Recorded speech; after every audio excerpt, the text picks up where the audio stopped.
কেন দুনিয়ার মানুষ? আল্লাহু আকবার বললেন। জুলকারনাইন দেশের প্রাইম মিনিস্টার ছিলেন, বাদশাহ ছিলেন।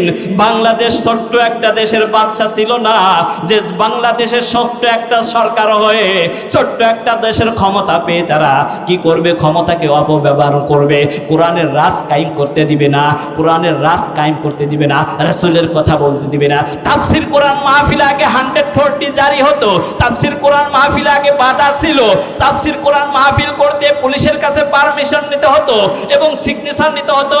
এইরকম ভাবে কি ওসি সাহেবকে ফোন দিতে হতো গো বন্ধু। স্বৈরাচার যেরকম ভাবে কি করেছে এই জমিনের মধ্যে কোরআনের কথা বলতে দিত না, ঠিক তেমনি ভাবে আল্লাহ তাআলা জুলকারনাইনকে এত শক্তি দিয়েছিলেন, এত শক্তি সারা পৃথিবীর বাদশাহী করেছেন, একটা সেকেন্ডের জন্য আমার মাওলার কথা বলে নাই। মারহাবা বলেন। আমাদের দেশে কি ন্যায় বিচার আছে? জোরে বলেন বন্ধু, জোরে বলেন। ন্যায় বিচার আছে?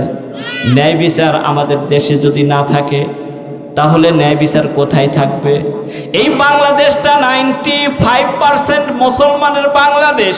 সেই বাংলাদেশের মধ্যে যদি কোরআনের কথা যদি বলা না যায়, কিন্তু মনে রাখবেন যারা পৃথিবীতে যুগে যুগে স্বৈরাচার ছিল, যারা যুগে যুগে কোরআনের বিরোধিতা করেছে, আমার রাসূলের বিরোধিতা করেছে, নবীর বিরোধিতা করেছে, আল্লাহর কথা বিরোধিতা করেছে, একাত্মবাদের বিরোধিতা করেছে, ফেরাউন বিরোধিতা করে নীল দরিয়ার মধ্যে চুবাইয়া পটকা মাছের মধ্যে মারছে, ঠিক না বেঠে? এরকম ভাবে নমরুদকে ন্যাংরা মশার কামড় দিয়ে মেরেছে। এইভাবে যারা যুগে যুগে যত স্বৈরাচার ছিল এই স্বৈরাচারদেরকে নিশ্চিহ্ন করে ফেলেছে। বন্ধু স্মরণ করিয়ে দেই, বাংলাদেশ নয়, সারা বাংলাদেশ নয়, যারা গ্রামের মধ্যে স্বৈরাচার করবে, গ্রামের মধ্যে যারা অন্যায় বিচার করবে, এই অন্যায় বিচারক কোনোদিন টিকতে পারবে না। এই সাধারণ একটা ক্যামেরা যার দাম 5-6 লক্ষ টাকা বা 1 লক্ষ 2 লক্ষ আছে, এটা অনেক দামি। তো এই জেবিআর মিডিয়া আসছে, বয়ানটা রেকর্ড করছে, সারা পৃথিবীর মানুষ দেখবে। এই দেখা শুধু পৃথিবীর মধ্যে সীমাবদ্ধ থাকবে। আর আমরা এখানে আছি, এখানে শুধু আমরা দেখতে পাচ্ছি যে আমরা আছি এখানে, যেখানে দ্বীনের আলোচনা হয়।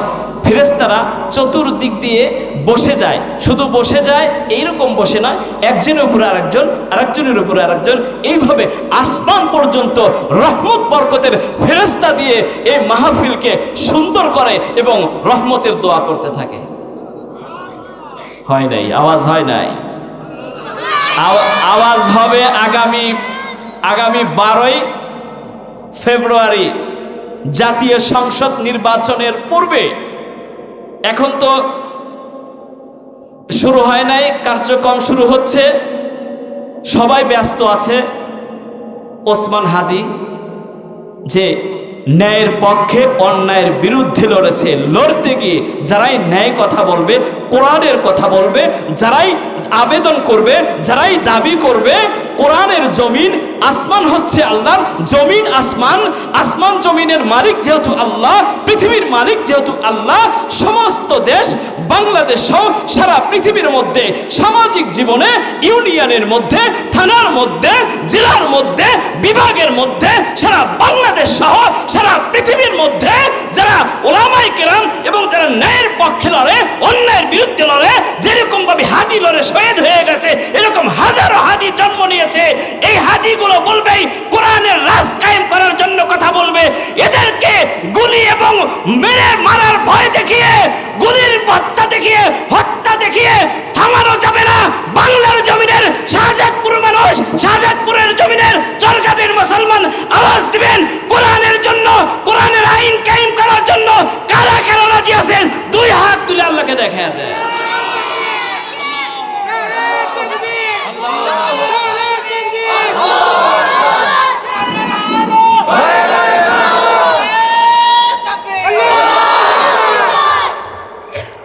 এর চেয়ে আওয়াজ হবে মাশাআল্লাহ, আলহামদুলিল্লাহ। যে কথা বলতেছিলাম, এই আওয়াজটা রেকর্ড হয়ে গেছে আল্লাহ তাআলার ক্যামেরায়।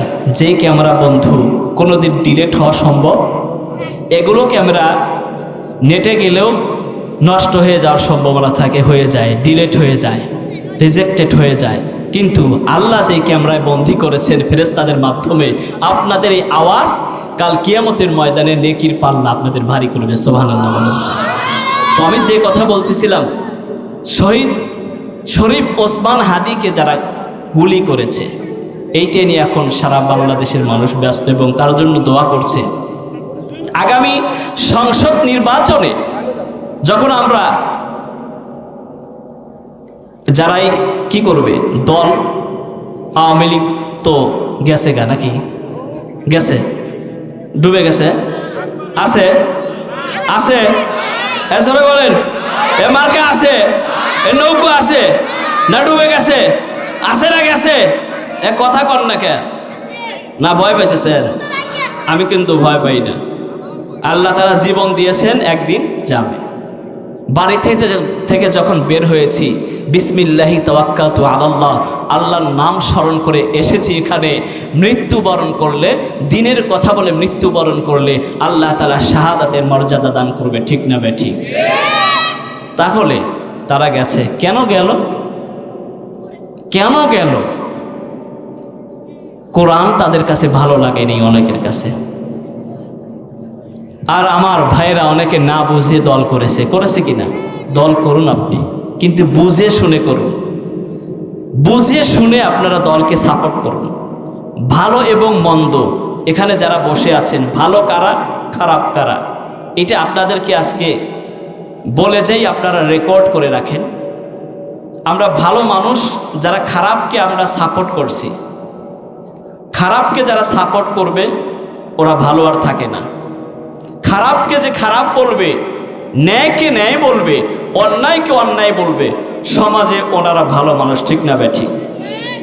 তাহলে যে কথা বলতেছিলাম যে সামনে নির্বাচনে গলা ধার দিয়ে, এই যে পাশেই বাজার, বাজারে চা বিক্রেতাকে বলে দিবে, দোকানদারকে বলে দিবে তুমি চা দিবা যতগুলো আছে, শুধু আমার স্লোগান হবে প্রতীক আছে কি নাই। তখন যে গলা, মানে মনে করেন যে যুবকরাও এরকম পারবে না, আমার মুরব্বী বাবাজিরা যেরকম লাফায় লাফায় বলতেছে, ফেসবুকে দেখা যায় না হুজুর? দেখা যায়? একটু গোছায় নেই, কথা বলেন না, রাগ করতেছেন? তাফসির করবো ইনশাল্লাহ, তাফসির, কোরআনের বাইরে একটা কথা বলবো না। বলবে কি না?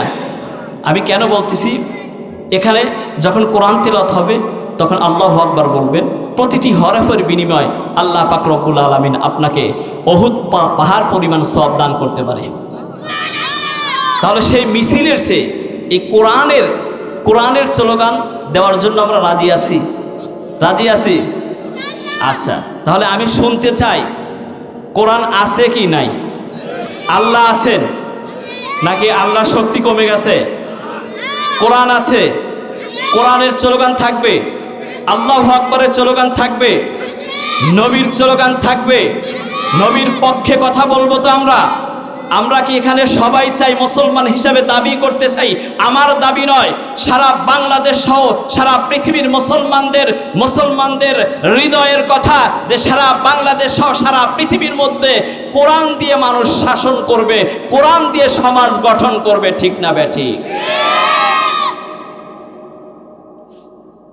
সবাই চাই, সবাই চাই।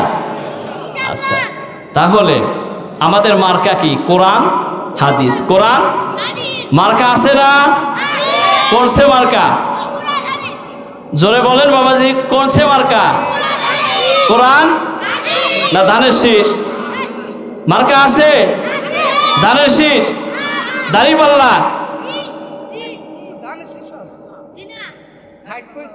থাকবেই, দল করেন।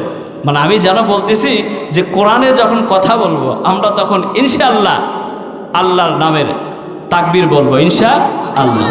এটা রেকর্ড হয়ে গেছে আল্লাহর দরবারে। তা আমি আপনাদের মাঝে কালামুল্লাহ শরীফ থেকে আলোচনা শুরু। কালামুল্লাহ শরীফ থেকে সূরা কাহাফ, সূরার নাম কি? সূরা কাহাফের 83 নং আয়াত পাঠ করেছি। রাসূল করিম সাল্লাল্লাহু আলাইহি সাল্লামের হাদিসের ভান্ডার থেকে, লক্ষ লক্ষ হাদিসের ভান্ডার থেকে একটি হাদিস, আমি ছোট্ট একটি হাদিস পাঠ করেছি। চলুন কথা না বাড়িয়ে মূল আলোচনায়, মূল তাফসিরে আমরা যাই। রাসূল করিম সাল্লাল্লাহু আলাইহি সাল্লামের জামানায় মক্কার কাফেরেরা, কারা? খুব খুব মনোযোগ। মক্কার কাফেরেরা আহলে কিতাবদেরকে বলেছিল, মানে ইহুদি আলেমদেরকে বলেছিল যে আমাদের এমন কিছু কিছু প্রশ্ন আপনি শিখিয়ে দিন, যে প্রশ্নগুলো নবীকে করলে নবী যেন প্রশ্নের জবাব দিতে না পারে, আটকে যায়। আমাদের সমাজে কিছু মানুষ আছে দেখবেন, এই প্রশ্ন সেই প্রশ্ন ওলামায়ে কেরামকে অস্থির করে ফেলে, ঠিক না বেঠিক? জোরে বলেন, ওলামায়ে কেরামের পক্ষে থাকেন, করে কি না? ফটফট ফটফট ফট করে প্রশ্ন করে। তো হুজুর যদি প্রশ্ন করে মুফতি সাহেব রাখতে হবে নাকি? মুফতি সাহেবকে রাখতে হবে। হুজুরকে রাখা হয়, একজন আলেম ছাড়াও আমরা রাখি না। শুধু হাফেজকে যদি আপনি প্রশ্ন করেন, প্রশ্নের জবাব দিতে পারবে?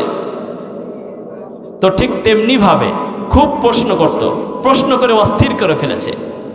যুবক, কথা কথা কথা বলো না যুবক ভাই। প্রশ্ন করার জন্য শিখিয়ে দিলেন। গভীর মনোযোগ। এ বন্ধু, কোনো দিকে নজর নাই, নজর থাকবে কোরআনের কথার দিকে। আর মনে রাখবেন, যারা মাহফিলে বাধা দিবে বা মাহফিলে হইচই করবে, কোরআনের কথা, ক্বালাল্লাযীনা কাফারু লা তাসমাউ লিহাযাল কুরআন, যখন কোরআনের কথা হয়, কোরআন তেলাওয়াত করা হয়, তোমরা কি করবা? বাধা দিবা, হইচই করবা। এই জন্য যুবক, তোমাদের পায়ে ধরে বলি গো বন্ধু, বিশৃঙ্খলা করো না। শুনে যাও, হতে পারে আজকের রাত তোমার আমার জীবনের শেষ রাত।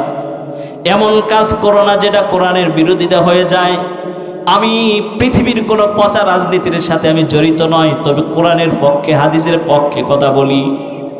মনে করতে পারো হুজুর রাজনীতি করে, আমি কোরআনের রাজনীতি করি, কোরআন নিয়ে কথা বলি, আমি রাসূলের রাজনীতি করি গো বন্ধু, পৃথিবীর পচা রাজনীতির সাথে জড়িত নয়। এমনি একটা মন্তব্য করে যুবক ভাই মাহফিলের পরিবেশটা নষ্ট কইরো না। প্রশ্ন যখন করলো, the number first of question, প্রথম নাম্বারের কোশ্চেন, প্রথম প্রশ্ন শিখিয়ে দিলেন, Who was the one who traveled from east to west, north of the world to south? প্রথম প্রশ্ন করবা, সারা পৃথিবীর যিনি পৃথিবীর পূর্ব থেকে পশ্চিম, উত্তর থেকে দক্ষিণ, যিনি সারা পৃথিবী ভ্রমণ করেছিলেন, সে কে? তার সম্পর্কে আমাদেরকে বলুন। কি বলল? এক নাম্বার প্রশ্ন, তাকে গিয়ে বলবা না রাসূলকে গিয়ে বলবা, সারা পৃথিবী ভ্রমণ করেছেন, তার সম্পর্কে আমাদেরকে বলুন। বলেন তো দেখি, নবীকে প্রশ্ন করছে, প্রশ্নের জবাব দিতে পারবে কি পারবে না? আরো জোরে, জোর হলো না? এবার দ্বিতীয় নাম্বার প্রশ্ন, the second number of question, will do about those use who have completely disappeared. দুই নাম্বার প্রশ্ন রাসূলকে করবা, রাসূলকে দুই নাম্বার প্রশ্ন করবা ওই যুবকদের সম্পর্কে যারা সম্পূর্ণভাবে উধাও হয়ে গিয়েছিল। সম্পূর্ণ উধাও হয়ে গিয়েছিলেন। আপনারা জানেন আসহাবে কাহাফের 7 জন যুবক, কয়জন? এই সম্পর্কে রাসূলকে জিজ্ঞেস করবে, সে প্রশ্নের জবাব দিতে পারবে না। নাউজুবিল্লাহ বলেন। The third number of question, what is the soul about the soul. রূহ কি? রূহ সম্পর্কে রাসূলকে জিজ্ঞাসা করবে, এই রূহটা কি? তো রাসূল কারীম সাল্লাল্লাহু আলাইহি সাল্লামকে যখন এই প্রশ্নগুলো করবে, বলেন তো আমার নবীর সাথে আছেন কে? আমার রাসূলকে পৃথিবীর কোনো দার্শনিক, বৈজ্ঞানিক, কোনো পৃথিবীর কোনো মানুষ থামাতে পারবে না, ঠেকাতে পারবে না, অপমান করতে পারবে না। কারণ স্বয়ং রাসূলুল্লাহ সাল্লাল্লাহু আলাইহি সাল্লামের সাথে আমার আল্লাহ স্বয়ং আছেন। মারহাবা বলেন। এবার যখন প্রশ্ন করলেন তিনটা, কয়টা? তিনটা প্রশ্ন করলেন। অনেক কথা, তাফসীর বড় হয়ে যাবে, অনেক কথা। তো আমি মূল কথাগুলো, মূল পয়েন্টের কথাগুলো বলি। যখন প্রশ্ন করলেন, আল্লাহ তাআলা কোরআনের আয়াত নাজিল করে রাসূলকে জানিয়ে দিলেন। মারহাবা বলেন। সূরা কাহফের 83 নং আয়াত। কয় নং আয়াত? আল্লাহ বলেন, ওয়ায়াসআলুনাকা আনযিল করনাইন।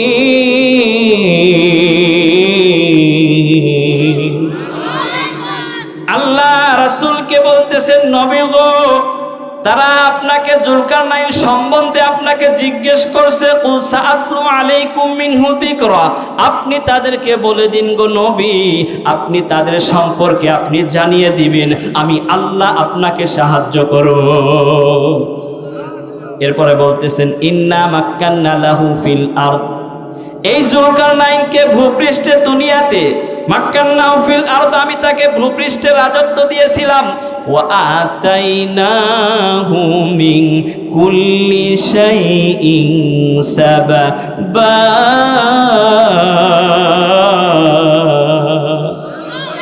আমি পৃথিবীতে তাকে রাজত্ব দান করেছিলাম, এমন আসবাব দান করেছিলাম, এমন জিনিস দান করেছিলাম পৃথিবীতে। এই মিনকুল্লি শাইইনের ব্যাখ্যায় দেখলাম একটি তাফসির আমি আপনাদেরকে বলি, নাম বলে দিচ্ছি। তাফসিরে আনোয়ারুল কোরআন 9টি তাফসিরের সমন্বয়ে একটি তাফসির লিখেছেন। 411 নম্বর পৃষ্ঠার মধ্যে দেখবেন এই তাফসির নিয়ে, এবং তাফসির ইবনে কাসিরের মধ্যে দেখবেন ওয়া আতাইনাহু মিন কুল্লি শাইইন সাবাবার ব্যাখ্যা লিখেছেন যে জুলকারনাইনকে আল্লাহ তাআলা সামরিক শক্তি দান করেছিলেন। জুলকারনাইনকে পৃথিবীর পূর্ব থেকে পশ্চিম ভ্রমণ করবে, উত্তর থেকে দক্ষিণ ভ্রমণ করতে যা প্রয়োজন তা দিয়েছিলেন। জুলকারনাইনকে আল্লাহ তাআলা দান করেছিলেন বা মানুষের বেঈমানের সাথে, অমুসলিমের সাথে যুদ্ধ করবে, যুদ্ধে বিজয় হবে, এমন আসবাব আল্লাহ তাআলা জুলকারনাইনকে দান করেছিলেন। দেশ বিজয় করতে অস্ত্র লাগে কি লাগে না? বাংলাদেশের অস্ত্র আর পাকিস্তানের অস্ত্র কি এক? আমেরিকার অস্ত্র আর বাংলাদেশের অস্ত্র কি এক? তাহলে এমন অস্ত্র দিয়েছিলেন, মিনকুল্লি শাইইনের ব্যাখ্যা দেখলাম, এমন জ্ঞান বুদ্ধি দিয়েছিলেন, যেই জ্ঞান দিয়ে, যে মেধা দিয়ে দেশটা পরিচালনা করবে আল্লাহ পাক রব্বুল আলামিন, এর সে জ্ঞানী মানুষ তখন আর একটাও ছিল না। তাহলে কেন দিলেন এত জ্ঞান বুদ্ধি জুলকারনাইনকে? জুলকারনাইন সম্বন্ধে অনেক মত পার্থক্য আছে। কেউ বলেছেন তিনি একজন বুজুর্গ মানুষ ছিলেন, কেউ বলেছেন তিনি নবী ছিলেন। তো এই জুলকারনাইনকে যখন এই এত কিছু দান করলেন আল্লাহ তাআলা, হোয়াট ইজ দ্য পারপাস? উদ্দেশ্য একটা আছে কিনা? আজকের মাহফিল যে করেছেন উদ্দেশ্য একটা আছে। আপনারা সুন্দরভাবে নামাজ পড়বেন, সেই পরিবেশটা করবে। মসজিদটা সারা বছরে টাকা প্রয়োজন হয়, বিদ্যুৎ বিল আছে, এবং সুন্দর কার্পেট লাগে, এবং একটা খরচ আছে কিনা, এবং দিনের কথা মানুষকে পৌঁছে দিবে, এই একটা উদ্দেশ্য, এবং সুন্দরভাবে মসজিদটা পরিচালনা হবে, এই একটা উদ্দেশ্য। তাই হোয়াট ইজ দ্য পারপাস? উদ্দেশ্য একটা আছে। উদ্দেশ্যটা হচ্ছে মুসলমান এবং এই জুলকারনাইন দ্বারা আল্লাহ তাআলা সারা পৃথিবীর মধ্যে ন্যায় বিচার, শান্তি শৃঙ্খলা এবং দেশ পরিচালনা, এবং দেশ পরিচালনা করবে, ন্যায় বিচার প্রতিষ্ঠা করবে। মারহাবা বলেন। গভীর মনোযোগ। আল্লাহ পাক রব্বুল আলামিন জুলকারনাইনকে এত কিছু দান করলেন গো বন্ধু। এই জুলকারনাইন একটা সেকেন্ডের জন্য আমার আল্লাহর কথা ভুলে নাই। জুলকারনাইনের অন্তরে আমার আল্লাহর ভয় ছিল। সারা পৃথিবীর মধ্যে কোরআনের আইন, তখন তো কোরআন ছিল না, আসমানি যেই কিতাব ছিল, আল্লাহর একাত্মবাদের ঘোষণা, আমার আল্লাহর কথা জমিনে থাকবে, আমার আল্লাহর কথা ছাড়া পৃথিবীতে কোনো কথা চলবে না, আমার দেশ চলবে আমার আল্লাহর হুকুম অনুযায়ী। এই জন্য আল্লাহ পাক রব্বুল আলামিন দুনিয়াতে এইরকম এই জুলকারনাইন বাদশাকে এত কিছু দান করে দিয়েছিলেন। আমার আল্লাহ জানিয়ে দিলেন, ও দুনিয়ার মানুষ, আল্লাহু আকবার বললেন। জুলকারনাইন দেশের প্রাইম মিনিস্টার ছিলেন, বাদশা ছিলেন। বাংলাদেশ ছোট্ট একটা দেশের বাদশা ছিল না, যে বাংলাদেশের ছোট্ট একটা সরকার হয়ে ছোট্ট একটা দেশের ক্ষমতা পেয়ে তারা কি করবে? ক্ষমতাকে অপব্যবহার করবে, কোরআনের রাজ কায়েম করতে দিবে না, কোরআনের রাজ কায়েম করতে দিবে না, রাসূলের কথা বলতে দিবে না। তাফসীর কোরআন মাহফিল আগে 140 জারি হতো, তাফসীর কোরআন মাহফিল আগে বাধা ছিল, তাফসীর কোরআন মাহফিল করতে পুলিশের কাছে পারমিশন নিতে হতো এবং সিগনেচার নিতে হতো। এইরকম ভাবে কি ওসি সাহেবকে ফোন দিতে হতো গো বন্ধু। স্বৈরাচার যেরকম ভাবে কি করেছে, এই জমিনের মধ্যে কোরআনের কথা বলতে দিত না, ঠিক তেমনি ভাবে আল্লাহ তাআলা জুলকারনাইনকে এত শক্তি দিয়েছিলেন, এত শক্তি সারা পৃথিবীর বাদশাহী করেছেন, একটা সেকেন্ডের জন্য আমার মাওলার কথা বলে নাই। মারহাবা বলেন। আমাদের দেশে কি ন্যায় বিচার আছে? জোরে বলেন বন্ধু, জোরে বলেন। ন্যায় বিচার আছে? ন্যায় বিচার আমাদের দেশে যদি না থাকে তাহলে ন্যায় বিচার কোথায় থাকবে? এই বাংলাদেশটা 95% মুসলমানের বাংলাদেশ। সেই বাংলাদেশের মধ্যে যদি কোরআনের কথা যদি বলা না যায়, কিন্তু মনে রাখবেন যারা পৃথিবীতে যুগে যুগে স্বৈরাচার ছিল, যারা যুগে যুগে কোরআনের বিরোধিতা করেছে, আমার রাসূলের বিরোধিতা করেছে, নবীর বিরোধিতা করেছে, আল্লাহর কথা বিরোধিতা করেছে, একাত্মবাদের বিরোধিতা করেছে, ফেরাউন বিরোধিতা করে নীল দরিয়ার মধ্যে চুবাইয়া পটকা মাছের মধ্যে মারছে, ঠিক না বেঠে? এরকম ভাবে নমরুদকে ন্যাংরা মশার কামড় দিয়ে মেরেছে। এইভাবে যারা যুগে যুগে যত স্বৈরাচার ছিল, এই স্বৈরাচারদেরকে নিশ্চিহ্ন করে ফেলেছে।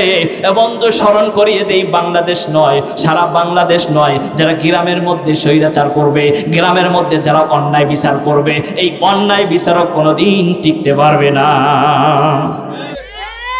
বিচার ছিল সেই নবীদের জামানায়, সাহাবায়ে কেরামদের জামানায় ন্যায় বিচার ছিল। আমি আপনাদের একটা ঘটনা শোনায় দেই। কসাসুল কোরআন 309 নং পৃষ্ঠার মধ্যে গো বন্ধু, এই কসাসুল কোরআনের 309 নং পৃষ্ঠার মধ্যে দাউদ আলাইহিস সালাতু ওয়াস সালামের জামানায় একজন মহিলা, অনেক সুন্দরী, কি অনেক সুন্দরী, তার রূপ যৌবন দিয়ে ভরপুর, তার কোথায় অসুন্দর নাই, তার মাথা থেকে পা পর্যন্ত পরিপাটি, এত সুন্দর একজন মহিলা। সমস্যা কাকা, সমস্যা মাহফিলে মানে সমস্যা কি জানেন, মানে এই যখন উঠবস করে, ওঠা বসা করলে বক্তাদের মনটা নষ্ট হয়ে যায়। কেমন মনে হয় জানেন? কোরআনের কথা যে যেমনভাবে বলে, কারো কণ্ঠ একটু ভালো সুন্দর শ্রুতি মধুর হয়, কারোর কণ্ঠ একটু কম সুন্দর হয়, কারো বেশি সুন্দর হয়, কিন্তু কোরআনের কথা যখন বললে এই বিশৃঙ্খলা সৃষ্টি হলে মানে বক্তাদের মুভমেন্টটা নষ্ট হয়ে যায়, বক্তাদের এই বলার স্পিরিটটা কমে যায়, মানে কষ্ট পায়। তারা মনে করে কি যে আমার কথা মনে হয় ভালো লাগছে না বলে ওঠা বসা করতেছে। এই যে ছেলেপেলেরা যে চেঁচামেচি করতেছে, আপনারা কি একজনকে এদেরকে সরাই দিতে পারলেন না? এইটা একটু যিনি আজকের প্রধান আকর্ষণ, উনি অনেক বড় মাপের আলেম, আপনাদেরকে কোরআনের তাফসির শোনাবে, যার স্যান্ডেল টানার যোগ্যতা আমি শিহাবুদ্দিন জিহাদি রাখি না। পরিবেশটা সুন্দর করেন, একটু কোরআনের কথাগুলো একটা রাত শোনেন, কয়েকটা ঘন্টার জন্য গভীর মনোযোগ। যেই কথা বলতেছিলাম, একজন মহিলা, সুন্দর মহিলা, তার পা থেকে মাথা পর্যন্ত পরিপাটি, তার সুন্দরের অভাব নাই, অত্যাচারিত হয়ে সে মাজলুম হয়ে কাজীর কাছে বিচার চাইতে গেছে। কার কাছে? কাজীর কাছে বিচার চাইতে গেছে। কাজী মানে বিচারক। আমাদের গ্রামগঞ্জে যেরকম প্রামাণিক আছে, প্রধান আছে কি নাই? জোরে বলেন। এই প্রধানদের কাছে কি করে? প্রধানদের কাছে বিচার চাইতে যায়, তারা বিচার করে। অনেক ইউনিয়ন গ্রামের মধ্যে প্রধানরা অনেক ভালো আছে, ন্যায় বিচার করে। আমি বলবো না যে এখানে ন্যায় বিচার নাই, সারা বাংলাদেশে অনেক জায়গায় প্রধানরা এখনো ভালো আছে যারা ন্যায় বিচার করে। আপনাদের চরকাদাই অনেক ভালো একটা গ্রাম। এ বন্ধু ওই রকম ভাবে কাজীর কাছে গেছে ন্যায় বিচারের জন্য। এবার কাজী ওই মেয়েটাকে দেখে একদম চোখের পলক আর ফেলে না, একবারে এক নজরে তাকিয়ে আছে। এত সুন্দর মহিলা কোথা থেকে আসলো? সে সুন্দরে পাগল হয়ে তার পিএসকে বলতেছে তাকে বিবাহের প্রস্তাব দাও। মারহাবা বলেন। বিবাহের প্রস্তাব দেওয়া ভালো, বিবাহের প্রস্তাব দেওয়া ভালো, কিন্তু এই গার্লফ্রেন্ড আর বয়ফ্রেন্ড যুবকরা যে প্রেম প্রীতি করে, এই প্রেম প্রীতি কি জায়েজ আছে? তাহলে বিবাহের প্রস্তাব তো দেওয়া ভালো। বিবাহের প্রস্তাব দিয়েছেন, বলেন মারহাবা। তাহলে বিবাহের প্রস্তাব দেওয়ার পরে এবার তখন মহিলাটি যে আমি আসছি বিচারের জন্য, আর সে বিবাহের প্রস্তাব দেয়, না এখানে কাজ হবে না। এবার চলে গেলেন দ্বিতীয় কাজীর কাছে। দ্বিতীয় কাজী তাকে কি করতেছে, দ্বিতীয় কাজী দেখেও পাগল হয়ে গেছে। দ্বিতীয় কাজী এবার ডিরেক্ট সরাসরি তাকে পিএসের মাধ্যম বানায়, সরাসরি তাকে বিবাহের প্রস্তাব দেয়। মারহাবা বলেন। পুরুষরা কয়টা বিয়ে করতে পারবে? কোরআনের আয়াত সূরা নিসার। এই মা বোনেরা কিন্তু একদম রেগে কিন্তু ফুলে যাবে একেবারে। আমার মনে করেন যে এ কোন হুজুর আসছিল রে, এ কোন হুজুর কোথা থেকে আসছে? আমার ফতুয়া না, ফতুয়া কার? জোরে বলেন। আল্লাহ বলেন ফাঙ্কিহু মা তাবা লাকুম মিনান নিসা। মহিলাদের মধ্যে, নারীদের মধ্যে যাদেরকে তোমার পছন্দ হয়, তোমাদের মাসনা কয়? জোরে বলেন। ওয়াসুলাসা 3, একটু জোরে বলেন। অরুবা 4টা। এখানে 4টা বিয়ের কথা আল্লাহ তাআলা বলেছেন। কিন্তু বিয়ে করতে পারবেন আপনার যদি শক্তি থাকে, আপনার এবিলিটি থাকে, বিয়ে করতে পারবেন। কিন্তু আল্লাহ পরবর্তীতে কি বলেছেন জানেন? ফাইন খিফতুম আল্লাহ তাআদিলু, যদি আশঙ্কা হয় তুমি 4টা স্ত্রীর মধ্যে ন্যায় বিচার করতে পারবা না, তুমি তোমার জন্য ফাওয়াহিদা, একটাই যথেষ্ট। মারহাবা বলেন। তাহলে 2টাকে বিয়ে করবেন আপনারা?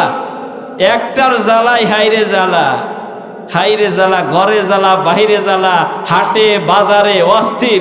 আজকে একজন আলেমের মুখ থেকে শুনলাম আমি, যে বলতেছে হাই রে সুখ কিনে পাওয়া যায় না রে, সুখ কি কিনে পাওয়া যায়? যদি কিনে পাওয়া যাইতো তাহলে তো আপনার সন্তানেরা কি করে, এই সন্তানগুলো মেসেজে কি করে, মেয়েদেরকে ডিস্টার্ব করে, সারা রাত ঘুমায় না। রাতে যখন ঘুমায় না দেখবেন যুবক 17 বছর 18 বছর যুবক, যাদের চেহারা সুন্দর হওয়ার কথা, কিন্তু তাদের চেহারা এমন মানে চাপা টুপা ভেঙে কি হয়ে গেছে। তার মানে রাত্রে, এই যে শীতের রাত্রে কি করে জানেন? খালি কি করে? এসরে। হ্যাঁ, ওই বিলাই যেরকম এসরে না করে টানে ল্যাপের তলে, ঠিক না? এই খোঁজটা কি রেখেছেন? সারা রাত মেসেঞ্জারে কি করে? এরকম গান গায়, পীড়িতের গান গায়। তুমি কার লাগিয়া, তুমি কার লাগিয়া এমবি ভরো, তার তো বাটন ফোন। কই না রে? তুমি কার লাগিয়া এমবি ভরো, তার তো বাটন ফোন। ওরে কেমন করে বুঝবে রে সে, কেমন করে বুঝবে রে সে, ডিজিটাল তোর মন। তুমি কার লাগিয়া এমবি ভরো, তার তো বাটন ফোন। মেসেজ দিলে সেন্ড করে না, দেয় না তো রিপ্লাই। কারণ মেসেজ দিলে সেন্ড কেমনে করবে, রিপ্লাই কেমনে দিবে? তার হলো বাটন ফোন। বলে ওই বয়ফ্রেন্ডটাকে বলে, ওই ছেলেকে বলে আমাকে একটা স্ক্রিন টাচ ফোন কিনে দাও। তখন মা বাবার সাথে ঝগড়া করে, মা বাবা না দিলে এমনও নজির আছে এই পৃথিবীতে, কি করে হত্যা পর্যন্ত করে। ওই মহিলা গার্লফ্রেন্ডকে ফোন কিনে দেওয়ার জন্য, মানে ভিডিও কলে কথা বলার জন্য তাকে মা বাবাকে হত্যা করেছে। এমন নজির আছে কি আছে না? নাই। তাহলে কি করবে? তাই কি বলতেছে? মেসেজ দিলে সেন্ড করে না, দেয় না তো রিপ্লাই। ভিডিও কলে বলবা কথা, ক্যামেরা তার নাই রে, ক্যামেরা তার নাই। ওরে ডিজিটাল তোর যুগ জামানায়, ডিজিটাল তোর যুগ জামানায়, এনা লাগ তোর মন। তুমি কার লাগিয়া এমবি ভরো, তার তো বাটন ফোন। প্রেম প্রীতি ভালোবাসা বিয়ের আগে নয়। আপনারা রাগ করতেছেন, থাকবে মানে এক্সাম্পল যদি না দিই বুঝে আসবে না বন্ধু। যদি এই কথাগুলি না বলি আপনি কেমনে জানবেন? আপনি দেখেন আপনার সন্তান 15 বছর বয়স, দেখেন আমার বয়স 38 শেষ হয়ে 39 পড়বে। কত? 39। 4টা সন্তানের বাবা আমি। বলেন দেখে কি বোঝা যায়? মনে হয় আমি একজন বাচ্চা। দেখে পছন্দ হয় না, হয় না বাবা? কেন এত সুন্দর এখনো আল্লাহ রেখেছেন? এগুলোতে সময় দেওয়ার সময় নেই। কোরআন হাদিসের কথা বলতে, কোরআন হাদিস রিসার্চ করতে দিনটা চলে যায়। তাহলে এগুলো করব কখন? যখন যারা কোরআন হাদিসকে রিসার্চ করবে, কোরআন অনুযায়ী চলবে, তার কখনো এরকম চর ভাঙবে না। ভাঙবে? হ্যাঁ ভাঙবে। কখনো অনেক টেনশন করেন, খাওয়া দাওয়া ঠিক নাই, কিন্তু যুবক 17 বছর 16 বছর উঠতি বয়স, তার এমন হবে কেন? আপনারা খোঁজ নেবেন এবং সন্তানদেরকে আপনাদেরকে অনুরোধ করছি, আপনারা এই ফোনটা দিবেন না। আপনারা রাজি আছেন? মনে মনে রেগে যাচ্ছে যুবকরা। সম্মানিত উপস্থিতি, যে কথা বলতেছিলাম যে এবার মনে আছে বিয়ের প্রস্তাব, গভীর মনোযোগ। এবার দ্বিতীয় কাজে ওই মহিলাটিকে বিবাহের প্রস্তাব দিল। 3 নাম্বার কাজের কাছে গেল, 3 নাম্বার কাজেও বিবাহের প্রস্তাব দিল। এবার 4 নাম্বার কাজের কাছে গেল, 4 নাম্বার কাজেও ওই মহিলাকে সুন্দরে আকৃষ্ট হয়ে তার প্রতি লোভ হয়ে তাকে বিবাহের প্রস্তাব দিল। এবং এখন সে ওই ব্যক্তি, ওই মহিলাটা বাড়িতে গিয়ে আমার আল্লাহর কাছে বলে, পৃথিবীর কোনো কষ্টের কথা পৃথিবীর কোনো মানুষ না বুঝলে, আপনার মা যদি আপনার কষ্টের কথা না বোঝে, আপনার বাবা যদি কষ্টের কথা না বোঝে, আপনার বন্ধু বান্ধব যদি না বোঝে, আপনার ভাই যদি আপনার কষ্টের কথা না বোঝে, বলেন তো দেখে আমাদের মনের কষ্টের কথা বোঝেন কে? এবার গুনগুনায়া আল্লাহর কাছে বলে, বিচার প্রতি তোমার কাছে বিচার না পেলে কোথায় বিচার পাইব বলো? কার কাছে গেলে, কার কাছে গেলে? সত্য পথে চলতে গেলে এই বিপদ আসে। আল্লাহ পাক ফরমায়াছেন সূরা বাকারাতে, আল্লাহ তুমি রহম করো, আল্লাহ তুমি দয়া করো আমাদের উপরে, আমাদের উপরে। বিচার প্রতি তোমার কাছে বিচার না পেলে কোথায় বিচার পাইব বলো? কার কাছে গেলে, কার কাছে গেলে? অন্যায় কাজে করে যারা ধরা নাই পরে, ঠিক না বে ঠিক? ভালো মানুষরা কষ্ট করে জেলখানার ভেতরে, কত দোষীরা দেখো সারা পেয়ে যায়, কত দোষীরা দেখো সারা পেয়ে যায়, নির্দোষীরাই জেলে। কোথায় বিচার পাইব বলো? কার কাছে গেলে, কার কাছে গেলে? বিচার প্রতি তোমার কাছে বিচার না পেলে কোথায় বিচার পাইব বলো? কার কাছে গেলে? এ বন্ধু, এবার আমার মালিক তার কথাগুলো শুনেছে। আমার মালিক বান্দা বান্দীদের দিকে তাকায় থাকে, গো বন্ধু, পৃথিবীতে যদি কোনো এরকম ন্যায় বিচার না পায়, যে কোনো মাজলুম ব্যক্তি যদি চোখের পানি ফেলে আমার মাওলাকে বলে, আল্লাহ তুমি বিচারটা কইরো। এবার আমার মাওলা তার কথাকে শুনেছে। এবার কি করতেছে?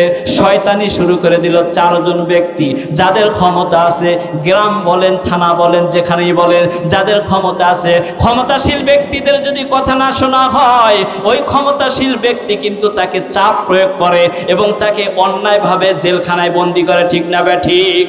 কত চোর, বদমাইশ, ইফতিজিনকারী, অন্যায়কারী, সুদখোর, ঘুষখোর, অন্যায়কারী বিচার না পেয়ে তারা কি করে? ন্যায় বিচার না পেয়ে জেলখানায় থাকার কথা, চোররা বেড়ে আসে কিন্তু ভালো মানুষ জেলের মধ্যে থাকে, ঠিক না বে ঠিক? আছে না? ক্ষমতার দাপট দেখায়, ক্ষমতা দেখিয়ে দেয়, আমার ক্ষমতা এলাকায় থাকতে চাইলে আমার কথা শুনবি না, মুসলমানি করা দেবে। কথা কয় না রে? আছে না? ক্ষমতাকে অপব্যবহার করে না? যারাই ক্ষমতাকে অপব্যবহার করবে তারাই শেষ হয়ে যাবে। 1 বছর 2 বছর 4 বছর। আল্লাহ তাআলা বলেন বান্দারে তোরা অপেক্ষা কর, অপেক্ষা কর, আমি ন্যায়ের পক্ষে অন্যায়ের বিরুদ্ধে আমি তোদের সাথে আছি। এরকম স্বৈরাচারদেরকে এমনভাবে আল্লাহ তাআলা যুগে যুগে নিশ্চিহ্ন করেছে, তাদের আর খোঁজ খবর।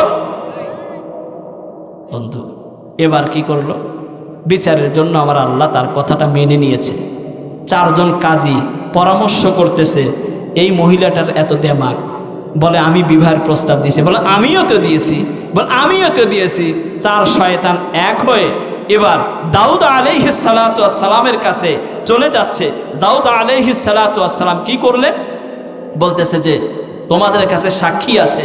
বলে হ্যাঁ সাক্ষী আছে। ঠিক আছে, সাক্ষীটা নিয়ে আসো। এবার সাক্ষীকে গভীর মনোযোগ, টাকা দিয়ে, টাকার লোভ দেখিয়ে, ক্ষমতার দাপটে, বলেন তো বাংলাদেশে এমন ঘটনা আছে কিনা কাঠগড়ায় দাঁড় হয়ে মিথ্যা মামলা দিয়েছে, আছে না নাই?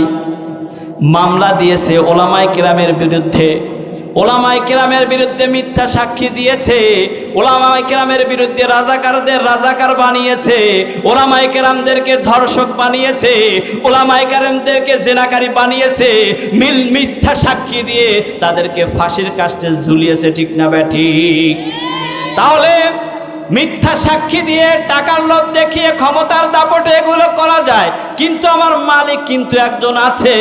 এবার কি করতেছেন তারা? মিথ্যা এইভাবে বলতেছে, কয়েকজনকে নিয়ে এসে তারা সাক্ষী দিচ্ছেন।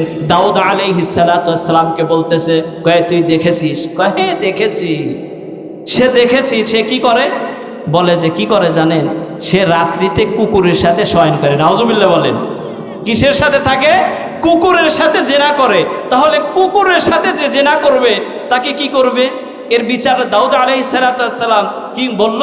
রায় দিয়ে দিল, ঘোষণা দিয়ে দিলেন যে তাকে মাজা পর্যন্ত পুঁতে তাকে সঙ্গে সার করা হোক, তাকে পাথর নিক্ষেপ করে হত্যা করে দেওয়া হোক।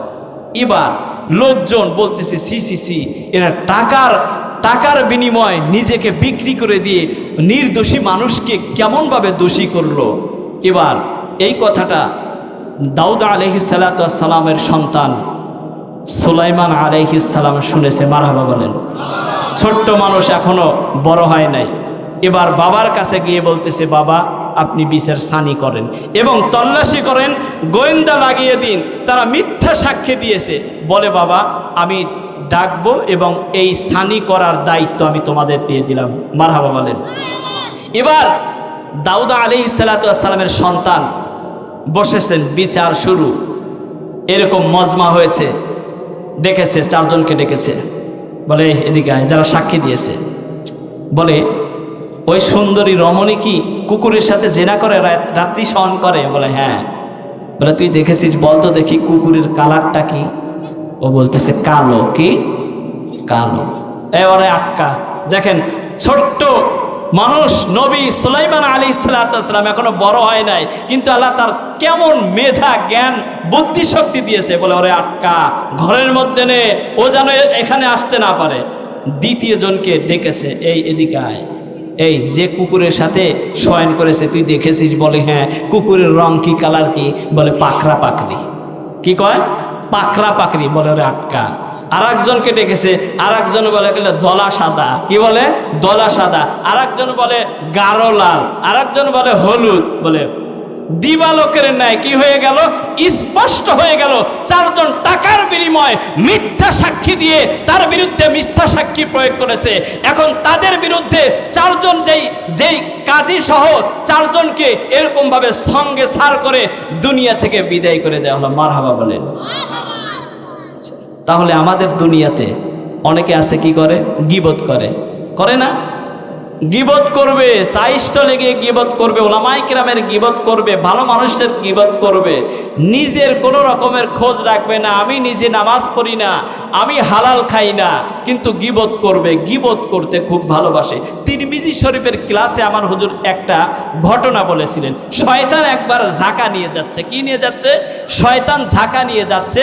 নিয়ে যাওয়ার পথে ঈসা আলাইহিস সালাতু ওয়াস সালাম বলতেছেন, এই এদিকে আয়। কি নিয়ে যাস? কয় হুজুর এমন একটা জিনিস আমি নিয়ে যাচ্ছি যেই জিনিসটা বাজারে নেওয়ার আগেই শেষ হয়ে যাবে। বলো কি? কয় গীবত। কি গীবত? গীবত শুনতেও ভালো লাগে, বলতেও ভালো লাগে। এই গীবত করা যাবে? তাহলে গীবত যারা করতেছেন, মিথ্যা গীবত করতেছেন ওলামায়ে কেরামের বিরুদ্ধে, আলেম ওলামার বিরুদ্ধে, হাজী সাহেবের বিরুদ্ধে, নেক বান্দাদের বিরুদ্ধে বলা যাবে না। আগে আমাকে ভালো হতে হবে। ঠিক না? ভালো, ঠিক না বা ঠিক? নিজে ভালো তো জগৎ ভালো, নিজে ভালো তো দুনিয়া ভালো, নিজে ভালো তো জগৎ ভালো, এই কথা কেন বুঝো না? আগে নিজে ভালো হয়ে দেখো না রে মন কানা, আগে নিজে ভালো হয়ে দেখো না। সর্বদোষে দোষী হইয়া অন্যের দোষ খুঁজি, নিজের দোষণ মেরে দিয়া নিজেই শ্রেষ্ঠ সাজি। ঠিক না বে ঠিক? বেশভূষণে হলে ভালো, বেশভূষণে হলে ভালো, ভিতর যাচাই করি না, আগে নিজে ভালো হয়ে দেখো না রে মন কানা, আগে নিজে ভালো হয়ে দেখো না। নিজের ভালো হতে হবে। ভালো হতে হলে কি করতে হবে? এবার আমরা চলে যাব তাফসিরে সূরা বাইয়িনার 7 নং 8 নং আয়াতের মধ্যে আমার আল্লাহ বলেন, ইন্নাল্লাযীনা আমানু, নিশ্চয়ই যারা ঈমান এনেছে, ও আমিলুস সলিহাত, এবং আমলে সলেহ করছে, উলাইকা হুম খৈরুল বারিয়া, তারাই হচ্ছে পৃথিবীর মধ্যে সর্বশ্রেষ্ঠ। যারা 1 নাম্বার নেক আমল করবে, 1 নাম্বার যারা ঈমান আনবে, 2 নাম্বার যারা নেক আমল করবে, সারা পৃথিবীর মধ্যে যত মানুষ দেখেন, এই মানুষের মধ্যে সর্বশ্রেষ্ঠ হচ্ছে তারাই। নেকামল কি? এখানে আসছেন তাফসির শুনতেছেন, নেকামল এখানে মনোযোগ সহকারে শুনবেন, আমল করবেন, নামাজ পড়বেন, মাহফিলে দান সদকা করবেন। মাহফিলকে সুন্দর, এই মাহফিল করতে অনেক টাকা পয়সা লাগেছে কিনা বলেন? এটা নেকামল। রাত্রিতে তাহাজ্জুদের নামাজ পড়া নেকামল, উলামায়ে কেরামকে সম্মান করা নেকামল, মাদ্রাসার তলাবাদেরকে সম্মান করা নেকামল, এবং জনগণদেরকে খেদমত করাও নেকামল। এই নেক আমল যারা করবে, আল্লাহ বলেন পৃথিবীর মধ্যে তারাই হচ্ছে শ্রেষ্ঠ মানুষ। এদের পুরস্কার সম্পর্কে আল্লাহ বলেন, জাযাউহুম ইনদা রাব্বিহিম জান্নাত। আল্লাহ বলেন এদের পুরস্কার আমি রবের পক্ষ থেকে চিরশান্তি জান্নাত। মারহাবা বলেন। এই জান্নাত কতদিন থাকবে? এই জান্নাতে কি থাকবে? এই জান্নাত কেমন জান্নাত? এ বন্ধু, আমরা যারা পৃথিবীতে যারা বিল্ডিং নির্মাণ করি, 1 তলা 2 তলা 3 তলা 4 তলা বিল্ডিং নির্মাণ করি, সারা জীবন সরকারি চাকরি করে যখন পেনশনের টাকা পাই, না হয় জমি বিক্রি করি, এই মাথার ঘাম পায়ে ফেলে রক্তকে পানি করে আমরা 3 তলা 4 তলা বিল্ডিং করি। এরপরে বেশি দিন থাকতে পারি না, সেই বিল্ডিং ধুয়ে আমাদের কবরে যেতে হয়। ওই কবরের ঘর কিন্তু এ বন্ধু, যদি কবরের সামান যদি নিয়ে যেতে না পারি, নেক আমল যদি নিয়ে যেতে না পারি গো বন্ধু, ওই কবরে কেউ সাথে যাবে না, ওই কবরে কিন্তু সঙ্গে কিন্তু কেউ যাবে না, আপনার সাথী কেউ বা আপনার সন্তান হবে না, আপনার এত সুন্দর স্বাদের স্ত্রী এত সুন্দর, এত ভালোবাসে, সেই স্ত্রীও যাবে না। আরে মা যে কত ভালো সন্তানকে কত ভালোবাসে, এই যে একজন পীর সাহেব, একজন মা যে তোকে কত ভালোবাসে, পীর সাহেব, মরহুম পীর সাহেব বলেছেন, বুঝবি তুই তোর মা মরার শেষে মনে চাই বিদেশ থেকে মায়ের কাছে যাই, ওই মা কিন্তু আমার কবরে যাবে না। ওই কবরটা সুন্দর করতে হবে।